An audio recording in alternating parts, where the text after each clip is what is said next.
Hello, hello to all. I'm here today in the Tier 8 American carrier, the only one you can still get from the premium shop. We use the Saipan against a pretty good carrier, or pretty good player in Pony Magistrate. We're on the map Okinawa, and the mode is Domination. We're in 7 to 9 match ping, so we are middle tier. Now, the reason I'm covering the Saipan again on patch 0.9.2 as we are doing now is because, of course, the carriers have received a slight balance change or nerf, or bug fix depending on which camp you lie in, where the attack timer reset following a dive bomb or level bomber attack has been increased to the point where slingshotting is significantly less effective. This is particularly pertinent to a carrier such as the Saipan because of her low squadron sizes. You can see here I have 11 of each aircraft type with the module that increases deck space. And this of course means that because of her low squadron size and incredibly long region time, in the case of her dive bombers of 129 seconds fully upgraded, you were encouraged to slingshot when necessary in the past because you just didn't have the replenishment capabilities to patch up your reserves if you took attritional losses. Should have paid a little more attention to Matchmaker. There's only one destroyer to attack, but it is a single lone Yajimada, which I will find now. Anyway, as I circle, I'm going to take a little bit of AA damage with my tier 10 Bearcats. They're mostly the same as the Midway's Bearcats, the difference being that I have less of them in a squadron, or in a, well, squadron and attack flight. In this case, I have 2 in this attack flight, as opposed to the Midway's 3 and 6 to 9. Oh, okay. This attack across was a bit ambitious, but I'm just gonna have to deal with it now. I did miss my attack on the Gajimada, but I did push him away from the cap along with the Chapayev. Looking at that lone Donskoy right now. I'm gonna launch my torpedo bombers because they have longer region time. But anyway, before you would slingshot in order to preserve your reserves, but that is now much less possible. Looks like the enemy is leaning toward AB, so I'm gonna attack this Donskoy at C and see if we can secure a free cap for ourselves with this Kronstadt and Alabama. So, with the loss of slingshots in all carriers except the rather specialized Tier 8 British Premium Indomitable, you've got the Keeper attack timer. This makes the Saipan much more vulnerable to attritional losses over the course of the game. I'm gonna see if I can pressure. George is already turning away, so let's see if I can pressure the Donskoy. He's likely to turn in as well. Possibly. He's beside Nabuki. If he decides to turn out, it's easy enough for me to pull away. George is still pushing in. Let's go with the target that's going to be most pertinent. Bringing in my Saipan torpedo bombers, pop my heel at this range. He's moving quite fast, remember, Georgia's doing 40 knots with speed boost.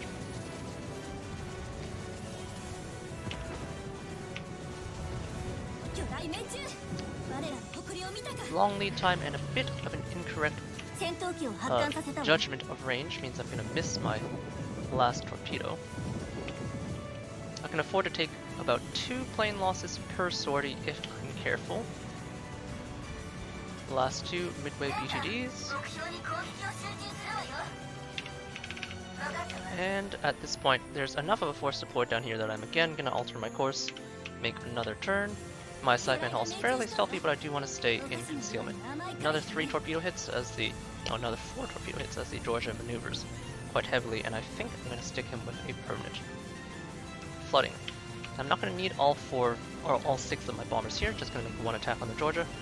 So this, if it were in range, would have been considered a slingshot in the past. However, do note now that I have that 7 to 8 second attack timer, so normally you would have finished your slingshot on top of your target and then you would have commenced an attack pretty much immediately thereafter, but that's no longer possible, so that's why now. Instead, I'm just pre-dropping outside of that zone. I have to pop cooling consumable to make sure I get onto the target. Score a fire and 3 bomb hits as well as 2 defender ribbons. Georgia in the center is dangerously close to me. Pony Magistrate and his team have managed to dispatch my destroyer, which is concerning considering he is the only destroyer on my team. Just making an attack, reaching out with the Bearcat attack planes. Magistrate pops a fighter for him, which is going to still take 6 seconds to arm. Gonna dive through to the north, or attempt to. Fighter does unfortunately lock, and because it's a Saipan fighter, it is the incredibly fast Bearcat, meaning he matches me in speed. Gonna dive over my team. See if I can scout out the Gajimada, which has an incredibly long smoke duration. Drop a fighter on the very end. Oh, it looks like he's been pushed from the cap, so he made it out to the edge before I could get to him. I'm willing to expend 1 half-health fighter, or 1 half-health rocket plane to make a look for him. Mark the attack time early on. I'm just looking to see if I can get some bonus information. Okay, my carrier was circling for a little longer than I really wanted, so that's going to be concerning in the near future. Don't have a good angle with torpedo bombers, should probably just arm it that way. Up to a pretty decent 82,000, thanks to having bled out that first Georgia, but obviously not doing so hot as Pony Magistrate continues to eviscerate my teammates. Gonna push off this Ibuki because he's kind of on the verge of spotting me, Saipan, a cruiser hull or not.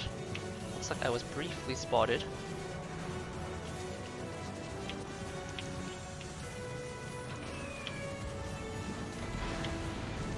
One glancing bomb hit onto the Ibuki. Unfortunately, this does bring me into the Ismo's AA range. He's spotting my hull. I kind of need to react.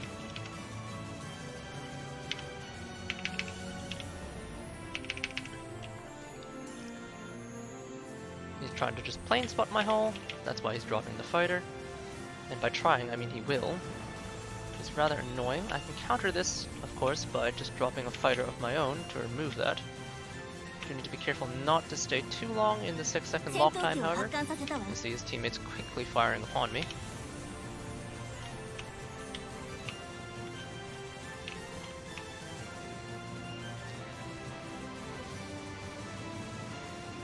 Ibuki has launched a fighter. Nothing I can do about that, however. We're currently getting resoundingly clapped. Fighter locks. I'm gonna try and heel tank my way through it. Not a clean pass onto the Ibuki, but we will still clip a torpedo. But you can see fighters are quite potent. My fighter cleans up his fighter and removes the spawning source. At this point, I'm bleeding quite a bit. George pushing me toward the center, or pushing me away toward the southern border. My teammates in the north, well, continuing to do what they can, but it's not nearly enough.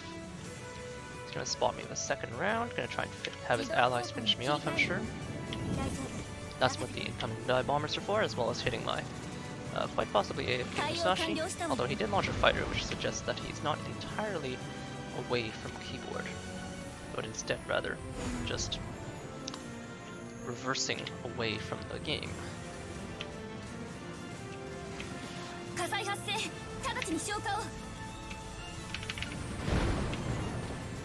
Getting a little bit pounded by earlier circling instead of pushing north, costing me here, obviously.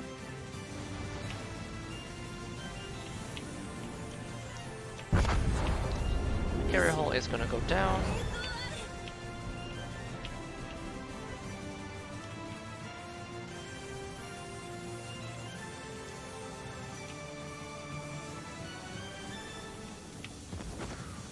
But more to the point, you can see me plunging through the rather heavy AA of some of these higher tier ships. Even this Ibuki, for example, is giving me quite the run for my money as I try to dive through with my Saipan reserves, and, well, I was on the edge of kind of starting to deplane, as the Saipan often does in longer games, unable to kind of attack any larger clusters of ships due to the loss of the slingshot as a tool in my toolbox, I guess you could say, or a weapon in the arsenal, whatever you prefer. I'm gonna get one last drop off onto the Ibuki, unable to light more fires and only land one bomb, however, because of his slight turn. The just dodge does actually just work just fine, and Pony is going to probably help his team clean up the rest of my team, I would imagine.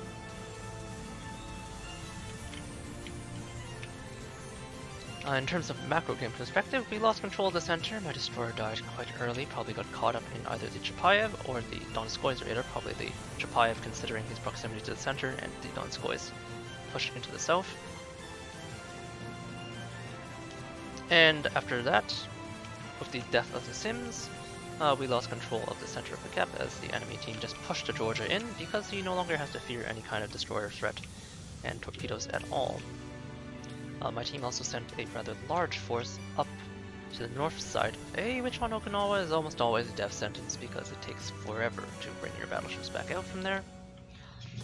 And the small delay team here held out long enough, and their central and bottom force pushed through and collapsed on our center force, which in this case happened to include me.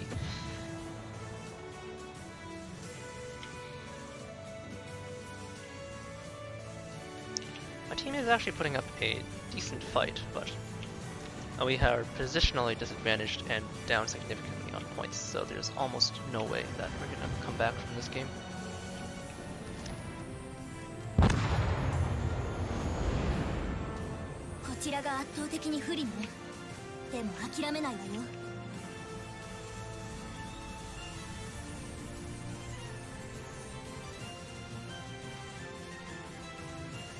Our teammates here will manage to dispatch the Bismarck. Seattle really should push up as well with them, but he's lagging behind, perhaps a little bit afraid of the Bismarck. He does overmatch most parts of his armor, not the central deck, thanks to the recent plating changes where the light cruisers got 27mm deck, but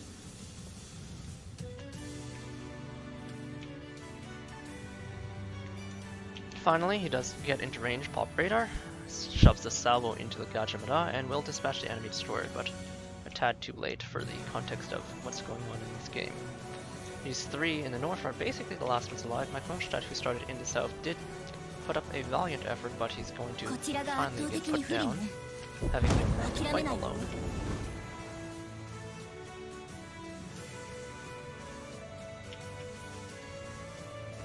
And these two will push through into their deaths, or be harassed to death by the carrier in the case of the Scharnhorst.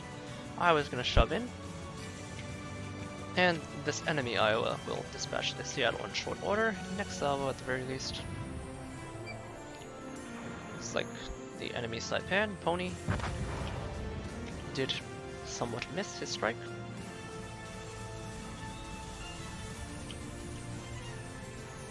And at the end of the day, in spite of our best efforts, we are going to go down. Looks like Saipan's probably not going to fly through the Iowa, so he's probably just going to hit the Iowa.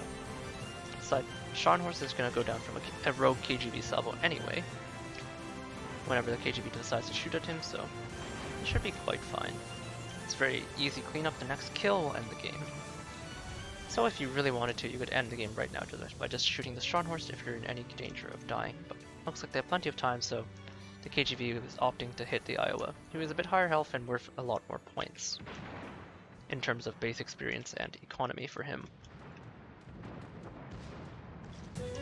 Pony swooping in, but the caps will tick out and finally put us out of our misery, since we've kind of been bleeding points since the first 2 or 3 minutes.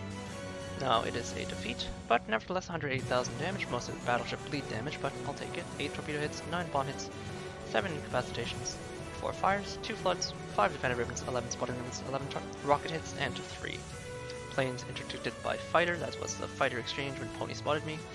Second from the top, unsurprisingly, with the balance of team power, Congo Pride and Pony Magistrate were toward the top of the leaderboard.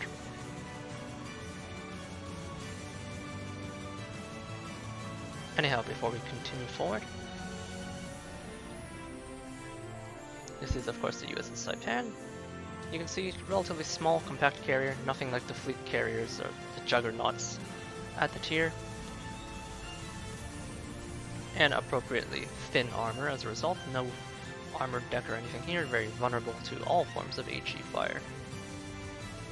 And relatively low hit point pool of 51,000. Captain wise, still using my Same captain as before, this is my midway captain. Haven't made any changes. First you take your core 9 skills of regen time, torpedo acceleration, aircraft armor, and survivability expert. You kind of want to take all of these at once. I wouldn't really play a carrier without them. And then I would opt into probably plane speed, demolition expert, last gasp, and last but not least concealment expert, which is less necessary on the Saipan as dedicated Saipan captain, but could probably opt for something like site stabilization if you wanted to, but it's very decent on the midway because it keeps her concealment low. With concealment expert, however, the Saipan has a pretty nice 10.7 concealment rating, which allows you to get quite close. Module wise, nothing has changed here either. Still using aircraft modification 1 and aircraft engines 1 in slots 1 and 2, and in slot 3, even though they have the aerial torpedoes mod, I still prefer the extra 5 seconds from TBM1 thanks to the long aiming time of the BTD Devastators. Or sorry, BTD Destroyers torpedo bomber aim time. Slot 5, you can take either bomber health or torpedo bomber health. At the moment I'm taking torpedo bomber health. With the changes to slingshotting, however, it may be prudent to switch over to HEDB health since I can no longer slingshot to get through AA. And then in slot 6 it's a no-brainer. We want deck space. The Saipan's a low deck space carrier. Now after that quick module shift, let's take her into one more battle and see if we can fight through an enemy team and be a little more successful without having our heads clobbered in by purple players. While it is quite possible to easily keep up with purple players, even if you're not a purple player yourself, now you do need your team to be kind of similar in skill level in order to succeed. So I'm not saying that last game was unwinnable, but it kind of was. But it's not like we particularly struggled. We still had an impact, just not a sufficient impact to displace the mismatch in the balance of surface ship power. I'm just going to start by circling my carrier a bit to the rear. Not too concerned, especially in this 7-2-9 matchmaking once more. Or at least, yes, 7-2-9. This matchmaking wise, we're against an Implacable this time. And then Iowa, Alsace, Soyuz. Pretty tame AA on the Soyuz, these two are a little more thorny. Bismarck and Leon also pretty whatever AA, and Seattle, Neptune, Brindisi, all pretty strong AA sources. The Brindisi has okay AA, but it's pretty short range, and York is obviously, York and Shores at tier 7s, not that impressive. And then I know there's a Kitakazi as the lone duty whenever I find the Soyuz. My Friesen spawns center. Friesen has very good AA, so he shouldn't be too concerned about it. Implacable, which is one of the weaker tier 8 carriers. Instead of finding the Kitakazi, however, I find the Seattle. The Soyuz is behind him, so I know the Kitakazi is somewhere nearby, but I won't be able to find him through the Seattle's 6.6 kilometer long-range AA. Don't really want to punch through that, so instead I'm going to opt to harass the lead vulnerable ship, in this case the Bismarck, on this side. Or at least that was the plan, but we bumped into a Neptune, which is going to keep us from doing that. You see Neptune's long range combined with that of the Bismarck and Shores, quite easily trimming planes. Drops a fighter.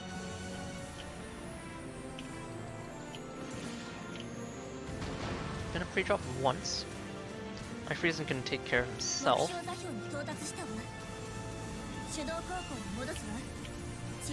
You see here that B is currently still ticking as far as I'm aware.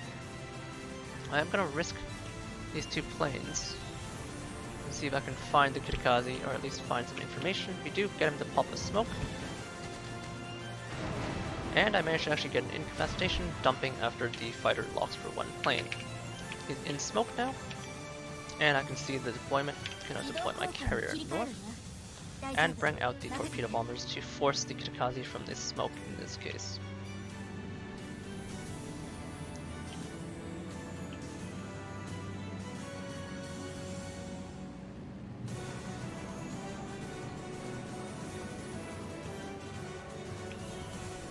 So we remove that fighter from the Kitakazi, so now I can take a gander at him. with my Saipan torpedo bombers. Friesen pops hydroacoustic to keep himself safe.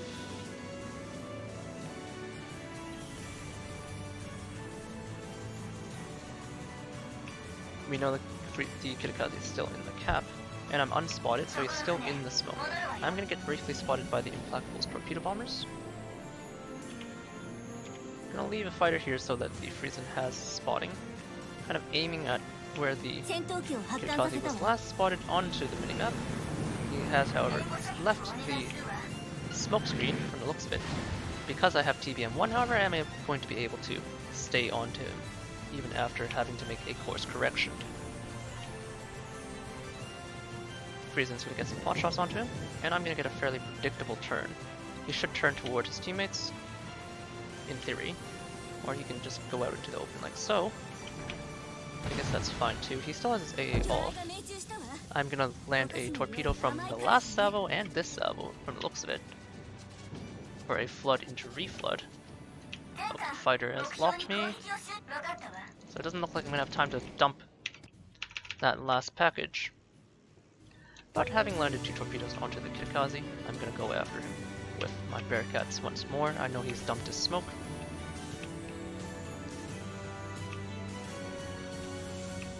Friesen is still contesting the cap, but is being contested by what looks to be a Sovietsky Soyuz, or he got reset. Not sure, but his smokescreen is timing out now, so I do have to give him some plane cover to prevent him from getting harassed. Maybe he got radared out by the Seattle.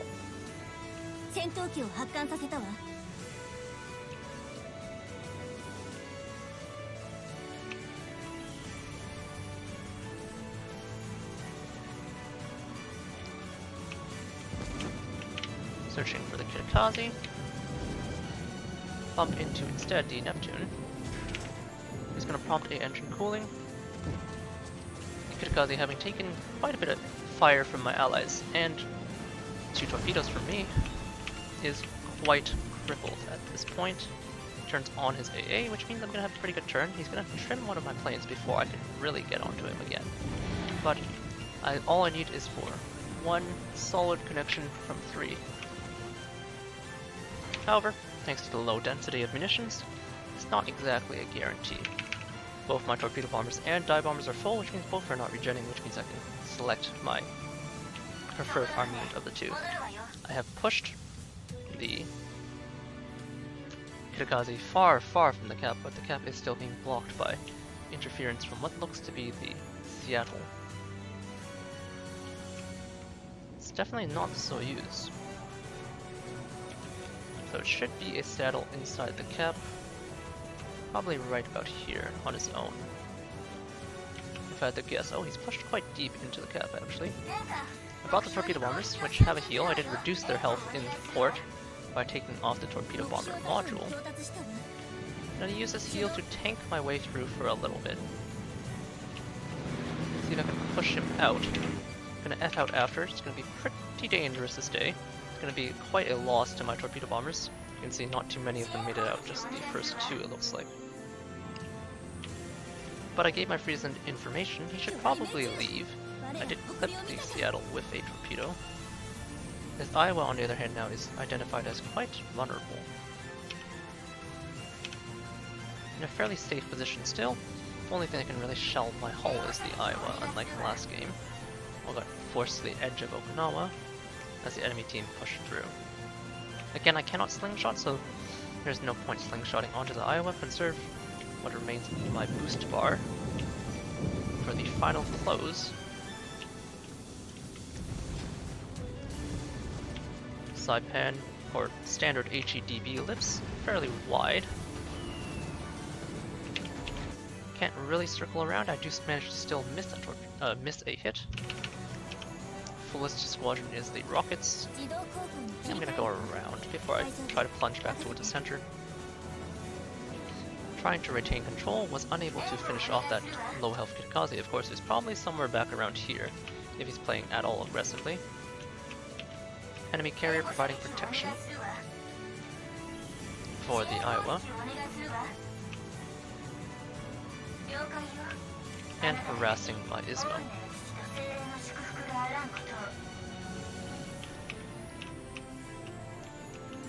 Fighter means is unwise, especially with my low Saipan reserves for me to go after him. He will eventually get finished off anyway, I'm just kind of providing spotting. There's that Seattle in the center, looks like I might be able to get a reset, not quite. Going after a Seattle with rockets is not exactly the cleanest thing you want to do. 3 rockets into the rear, there's that Kitakaze in the central cap. Can someone put some fire onto him? Who knows? Oh, okay, hit some flak there because I was looking backward behind me.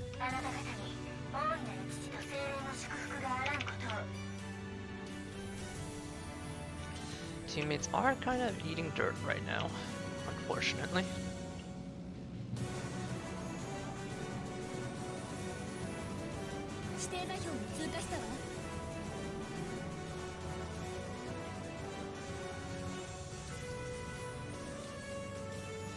Seattle threatening this, or sorry, enemy Seattle threatened by my Jean Bar, who's kind of leading the way and thus likely to be attacked by the enemy carrier, Jean Bar or not. I'm gonna provide some pressure, or going to add to the pressure my teammates are providing. Do my best to dodge the flak here, which is going to be quite heavy. You can see here, without the ability to slingshot onto a heavy AA ship like Seattle, he is eating me alive, to the point where I really can't get close to him. Thankfully my Jean Bar does apply sufficient pressure to dispatch him, but we have some work ahead of us if we want to survive this game. My Friesen's under pretty heavy pressure from Bismarck and Shores, both of which can have hydroacoustic. Bismarck is getting low, hopefully the Alaska can help him get killed off. I'm gonna pressure this Soyuz and refresh the fighter above the Jean Bar, who is kind of the tip of the spear at this point.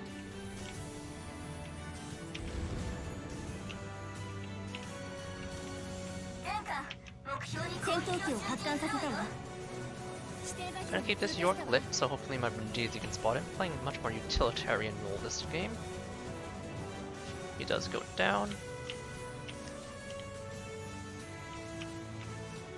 Now the Implak fighter is still up, but it should be close to timing out, and I can actually circle back over onto my Jean Bar if I take fire, or if it tags, which it should. And remove that fighter threat without too much difficulty. I'm going to circle back into the allied range of my allied AA. Remove the threat of that. Break the Soyuz's engine, which is going to prompt a damage control. Circle around.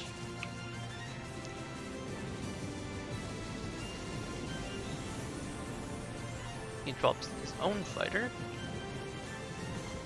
Once more, I'm going to spot the Kitakaze, F out there, and we're going to send a rocket plane squadron. Okay, probably don't want to go there, Saipan Hall, not while the Soyuz is still up and angry. Another 3 hits onto the Soyuz. Kitakaze gets dispatched by my teammates during that brief spotting window.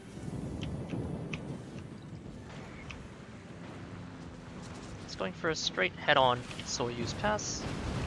2 set of fire. Pretty bold to risk my attack planes like so, however. Trying to outrun them, but kind of failed in that regard. Let's back my carrier hull up. A little too forward, I'm at risk of dying to a single Sovietsky Soyuz salvo, but... Actually, you know what, we're just gonna kill him. Is my Jean Bar gonna dispatch him? Yes, he is. Which means I can safely advance into the central cap. Those are the Kitakaze torpedoes coming by. Enemy Brindisi.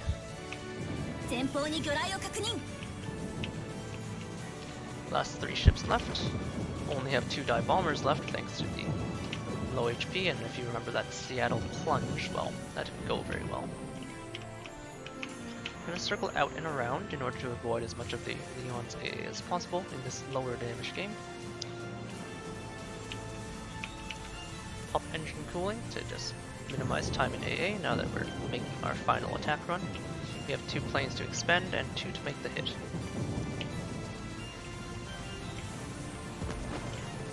At the very end, we're going to enter the combined AA of the Brindisi's long range, so we do have to be careful. There's going to be flak over the target. But we do finally manage to get onto the target. Sadly, not best hit. Launch torpedo bombers, which apparently are still pretty full in terms of reserves. Brindisi trying to get away with smoke, but he's within his smoke bloom radius, which is why he's still lit.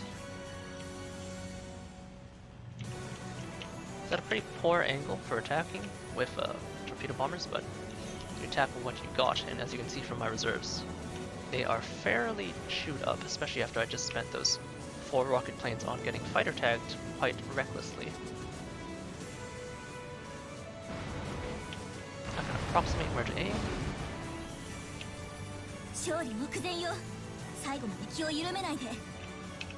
Gonna get an assisted capture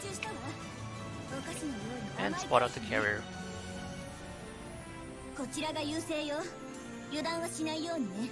And I'm sorry, Implacable Guy, but miracles do not in fact happen. That is kind of talk is just delusional. Up a heel in order to stay on target.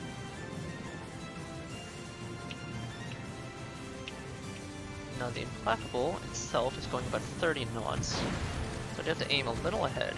He's fairly large, however, so hopefully I can pick up properly.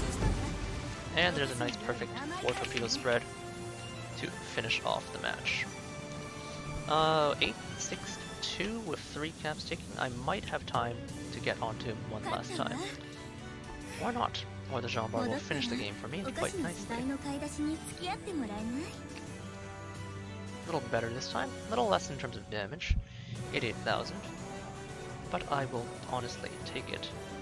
In 13 torpedo hits, 6 bomb hits, 7 incaps, 3 fires, 3 floods, 1 assisted capture, 15 spotting ribbons, and 11 target hits. No kills this time, but what can you do? 1600, not the best in terms of game impact, but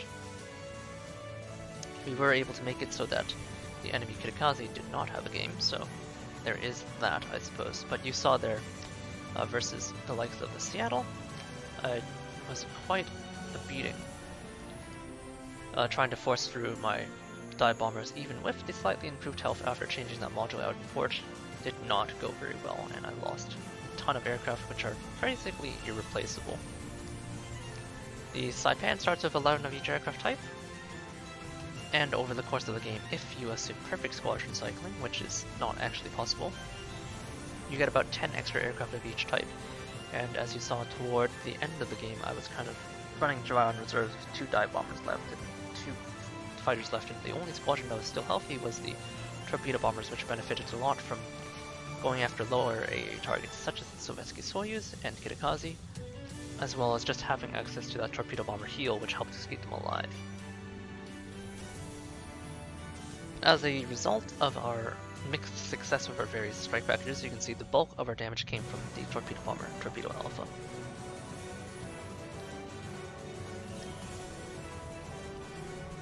But yeah, 2 quick Saipan games.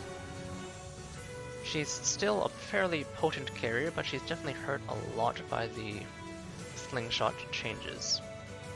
Especially when you attack higher tier ships. There in that match I was just going after tier 9s like the Seattle, but you can imagine what going after a Minotaur or Booster would be like. Obviously not something you want to come up with. Against lower tier ships, the loss of the slingshot attack does not hurt nearly so much, but against higher tier ships like so, the Saipan has definitely suffered quite a bit.